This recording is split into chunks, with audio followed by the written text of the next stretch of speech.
சேலம் மாவட்டம் எடப்பாடி நகராட்சிக்கு உட்பட்டது நாங்கள் வந்திருக்கிறோங்க.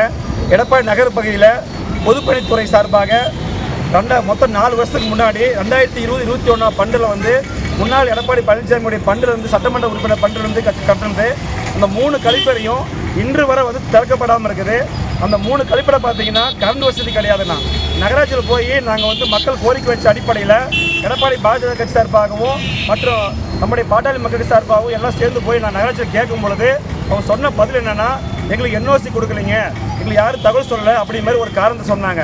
இந்த அடிப்படையில் நாங்கள் இன்னைக்கு கலெக்டரேட்ஸ் நான் பொதுப்பணித்துறை சார்பாக ஒரு புகார் மனு கொடுத்துக்கிறோம். அவங்க சட்ட ஒழுங்கு நடவடிக்கை எடுக்கணும்னு சொல்லியிருக்கிறோம். இந்த 4 வருஷமாக சுமார் ஒரு 50 லட்ச ரூபா மதிப்பீட்டில் கட்டப்பட்ட கட்டிடம் இன்னை வரைக்கும் மக்கள் பயன்பாடு இல்லாமல் வீணாக போகுது. இப்படி வீணாக போகிறதுக்கு முக்கிய காரணமாக இருந்த பொதுப்பணித்துறை அதிகாரிகள் மீதும் நம்ம நகராட்சியிற்கு இதை பற்றி நகராட்சியிலிருந்து எந்த ஒரு லெட்டர் வைக்காமல் அதனுடைய செயல்பாட்டு கொண்டு வராமல் இருந்த அவங்க மீதும் ஒழுங்கு நடவடிக்கை இந்திய அரசியல் சட்டப்படி 17A 17B செக்ஷனில் அவங்க ஒழுங்கு நடவடிக்கை எடுக்கணும்னு சொல்லி எடப்பாடி நகர பாஜக கட்சி சார்பாகவும் பாட்டாளி மக்கள் கட்சியுடைய சார்பாகவும் நாங்கள் தமிழக வாழ்வுரிமை கட்சி சார்பாகவும் நாங்கள் கேட்டுக்கிறோம்.